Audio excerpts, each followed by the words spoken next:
نحمدہ و نصلی علی رسولہ الکریم اما بعد فاعوذ باللہ من الشیطان الرجیم بسم اللہ الرحمن الرحیم۔ فرمان مصطفیٰ صلی اللہ علیہ وآلہ وسلم، قربان جائیں کریم آقا کے اس پیارے فرمان پر اللہ کے پیارے نبی صلی اللہ علیہ وآلہ وسلم کے پیارے صحابی جناب حضرت جابر ابن عبداللہ رضی اللہ تعالی عنہ سے روایت ہے۔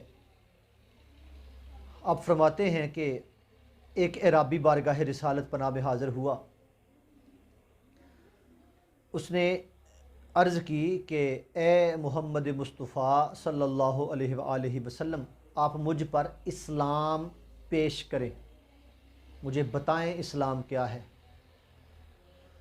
اللہ کے پاک نبی صلی اللہ علیہ وآلہ وسلم نے فرمایا کہ گواہی دو، اس بات کی گواہی دو کہ لا الہ الا اللہ وحدہ لا شریک لہ وان محمدً عبدہ ورسولہ۔ اس بات کی گواہی دو کہ اللہ کے سوا کوئی لائق عبادت نہیں ہے، اللہ ایک ہے، اس کا کوئی شریک نہیں ہے، اور یہ گواہی دو کہ محمد صلی اللہ علیہ وآلہ وسلم اس اللہ کے بندے اور رسول ہیں۔ جب یہ بات ہو چکی، اس نے عرض کی کیا آپ اس کے لیے کسی اجر کا تقاضا کرتے ہیں، کسی اجر کا سوال کرتے ہیں کہ آپ نے مجھے اسلام سکھایا یا اسلام کے بارے میں بتایا یا میرا ذہن بنایا کہ میں اسلام قبول کر جاؤں، تو اس پر آپ کوئی اجر مانگتے ہیں، کسی اجر کا سوال کرتے ہیں؟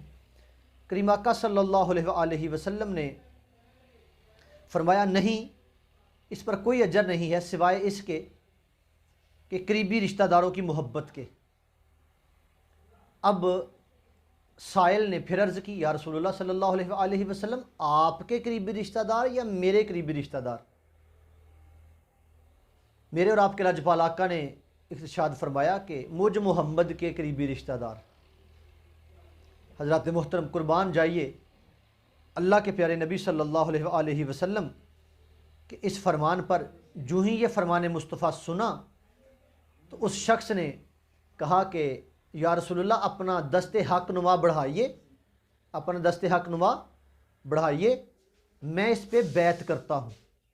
نبی پاک صلی اللہ علیہ وآلہ وسلم نے اپنا دست مبارک بڑھایا، اس شخص نے حضور کے ہاتھ مبارک پر، آپ کے دست اقدس پر بیعت کی اور ابدی سعادتیں پا گیا۔